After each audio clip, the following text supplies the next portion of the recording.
এখনকার যে যুগ পড়ছে বিটি ছেলেগুলোর থেকে বেটা ছেলেগুলোরই লজ্জা বেশি। আপা আপনি যে কথা কইলেন এই কথা তো আমি মানবে পারবো না।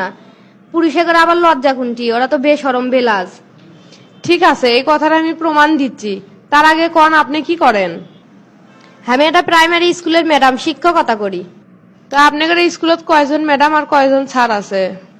আপনি ইনকে উল্টাপাল্টা কথা করছেন কিসের জন্য? এই কথার সাথে তো ওই কথার কোনো মিল নাই। আচ্ছা হোক, তাও আমি করছি। আমাদের স্কুলে 4 জন ম্যাডাম 4 জন স্যার আছি।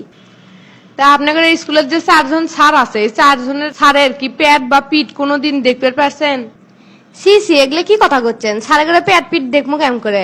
তা তো শার্ট প্যান্ট রিন করে আসে। মানসিক দেহ দেখানো এক ধরনের নির্লজ্জতা। এই কাজটা সাধারণত বেটা ছেলেরা করে না। আপনি যদি আপনার স্কুলের স্যারে করে যদি পেট বা পিঠ দেখতে মন চাই, তাহলে স্যারে করে ক লাগবি যে আপনি করে শার্ট বা পাঞ্জাবি উপরে তোলেন, আপনি করে পেট বা পিঠ দেখবো।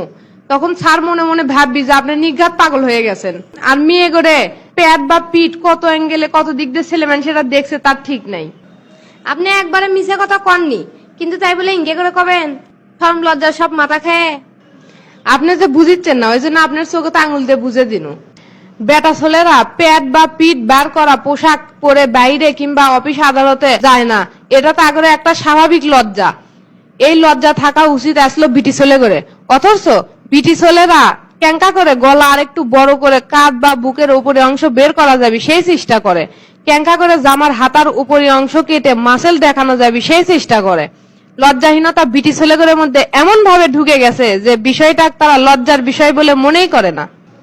এখন আরেকটা কথা কই শোনেন, আমাদের ইসলামী শরীয়তে বেটা ছেলে করে টাকনুর উপরে কাপড় পরা লাগবি, সেটি বেটা ছেলেরাই টাকনুর নিচে কাপড় পরে ঘুরে বেড়াচ্ছে। আর বিটি ছেলে করে টাকনুর নিচে কাপড় পরে বেড়ান লাগবি, সেটি বিটি ছেলেরাই টাকনুর উপরে কাপড় পরে ঘুরে বেড়াচ্ছে। এই হচ্ছে আমাদের দিন দুনিয়া, বুঝছেন? থাক ম্যাডাম, আর লজ্জা দিয়েন না, আমি বুঝতে পারছি। কাল থেকে এখন আমি বোরকা পরে ঘুরে বেড়াবো। আমরা মনে করি বোরকা পরেই খালি পর্দা করা যায়, বোরকা পরেই যে পর্দা করা লাগবে তা কিন্তু লয়। বোরকা ছাড়াও বিভিন্ন উপায়ে পর্দা করা যায়।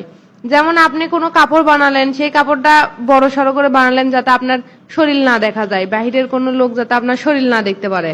তারপর যদি ধরেন চুল ঢাকার জন্য হিজাব ব্যবহার করলেন যাতে পরপুরুষ চুল না দেখতে পারে। যদি আপনার ফিতনার সম্ভাবনা থাকে তাহলে আপনি মুখ ঢাকতে পারেন। আর যদি আপনার ফিতনার সম্ভাবনা না থাকে তাহলে আপনি মুখ খোলা রাখতে পারেন।